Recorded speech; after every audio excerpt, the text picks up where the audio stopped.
भारत के पड़ोसी राज्य पाकिस्तान में एक ऐसा प्रदर्शन चल रहा है जिसने पूरी दुनिया का ध्यान अपनी ओर खींचा है और इस प्रदर्शन के पीछे हैं इमरान खान। इमरान खान की पार्टी के कार्यकर्ता लगातार इस्लामाबाद यानी पाकिस्तान की राजधानी इस्लामाबाद की तरफ कूच कर रहे हैं। बहुत सारे कार्यकर्ता, बहुत सारा गाड़ियों का काफिला इस वक्त इस्लामाबाद के अंदर प्रवेश कर चुका है, लेकिन मकसद है डी चौक तक पहुंचने का। डी चौक क्या है वो आपको बताएंगे, लेकिन सबसे पहले आपको बता दें कि पाकिस्तान के अलग अलग हिस्सों से इस्लामाबाद की तरफ पाकिस्तान तहरीक-ए-इंसाफ पार्टी के कार्यकर्ताओं ने रुख किया था।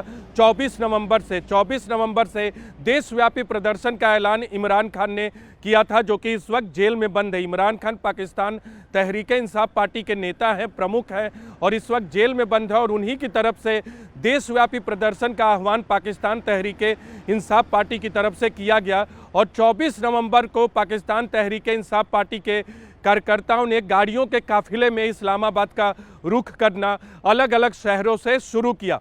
पेशावर से इस्लामाबाद का जो काफिला है उसका नेतृत्व खैबर पख्तूनख्वा प्रांत के सीएम अली अमीन गंडापुर और इमरान खान की पत्नी बुशरा बीवी के साथ साथ दूसरे मंत्री और पाकिस्तान तहरीक-ए-इंसाफ पार्टी के नेता इसका नेतृत्व कर रहे हैं। दूसरे शहरों से जो काफिला आ रहा है उसका नेतृत्व अलग अलग पाकिस्तान तहरीक-ए-इंसाफ पार्टी के नेता कर रहे हैं। इस्लामाबाद के अंदर पेशावर से चलने वाला जो काफिला था वो प्रवेश कर गया है, यानी बुशरा बीवी हों, अली अमीन गंडापुर हों जो कि खैबर पख्तूनख्वा प्रांत के सीएम है, उनके साथ हजारों कार्यकर्ता इस्लामाबाद की सीमा में प्रवेश कर गए हैं। लेकिन मकसद है डी चौक की तरफ बढ़ने का।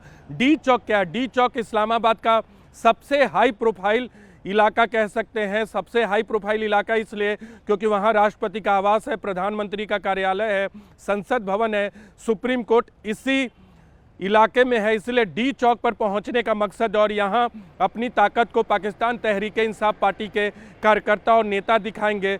लेकिन सवाल उठता है कि आखिर पाकिस्तान तहरीक-ए-इंसाफ पार्टी के नेताओं का विरोध क्यों है?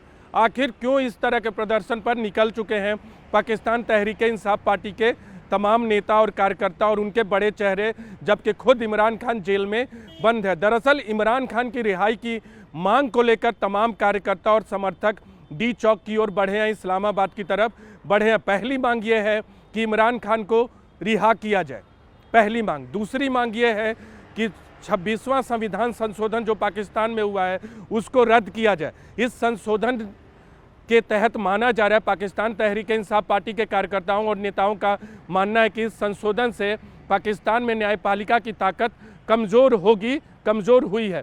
तीसरी मांग ये है कि देश में लोकतंत्र और संविधान को बहाल किया जाए। और चौथी मांग ये की गई है पाकिस्तान तहरीक-ए-इंसाफ पार्टी की तरफ से कि जनादेश वापस दिया जाए। जो जनादेश दिया था पिछले चुनाव में आम लोगों ने, उस जनादेश के तहत पाकिस्तान में सरकार बने। दरअसल आपको बता दें कि पिछले कुछ महीनों से, एक साल से ज़्यादा वक्त से इमरान खान जेल में बंद है। 2022 तक वो प्रधानमंत्री थे पाकिस्तान के, लेकिन उनके खिलाफ अविश्वास प्रस्ताव आया और उन्होंने अपना बहुमत खोया और अपने पद से इस्तीफा देना पड़ा। उसके कुछ दिन बाद उन पर कई आरोप लगे, जिसके बाद उन्हें जेल जाना पड़ा। इस बीच पाकिस्तान में चुनाव हुआ।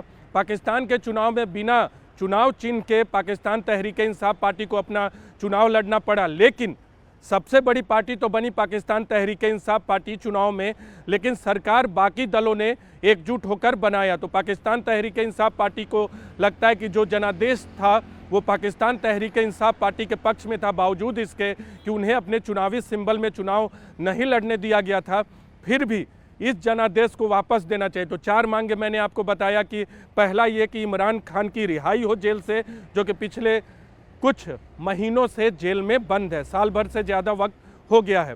दूसरा ये कि 26वें संविधान संशोधन को रद्द किया जाए।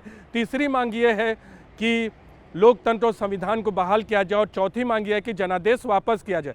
लेकिन जो ये सियासी बवाल हुआ है उससे हिंसा किस तरह से भड़की है वो भी आपको बता दें कि कई जगह पे हिंसा भड़क गई है सुरक्षा कर्मियों और पुलिस कर्मियों के बीच में, क्योंकि पाकिस्तान तहरीक-ए-इंसाफ पार्टी के कार्यकर्ता और नेता जब इस्लामाबाद की तरफ बढ़ रहे थे तो कंटेनर से उनके रास्ते को ब्लॉक किया गया था, बैरिकेड से ब्लॉक किया गया था, अलग अलग तरीक़ों से ब्लॉक किया गया था। इस बीच श्रीनगर हाईवे पर वहाँ पाकिस्तान तहरीक-ए-इंसाफ पार्टी और सुरक्षा कर्मियों और पुलिस कर्मियों में झड़प होती है, आगजनी होती है, जिसमें 6 सुरक्षा कर्मियों और पुलिसकर्मियों की मौत हो जाती है। 4 सुरक्षा कर्मियों और 2 पुलिसकर्मियों की इसमें मौत हो जाती है। तो बवाल हो गया है और पाकिस्तान तहरीक इंसाफ पार्टी का ये भी दावा है कि इस झड़प में या जो हिंसा जगह जगह हो रही है उसमें पाकिस्तान तहरीक इंसाफ पार्टी के भी कुछ कार्यकर्ता घायल हुए हैं। तो सियासी बवाल जो है वो हिंसा में भी तब्दील कई जगह हुआ है और जिसमें 6 सुरक्षा कर्मियों और पुलिस कर्मियों को अपनी जान गंवानी पड़ी है।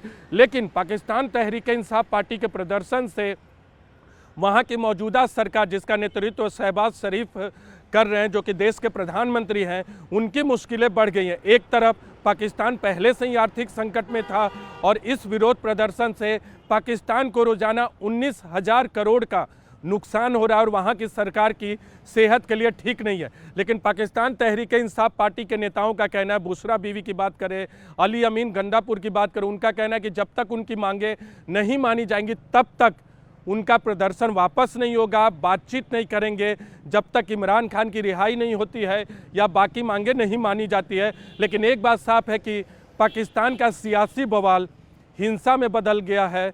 वहाँ जो बवाल है उससे पाकिस्तान को बड़ा नुकसान हो रहा है।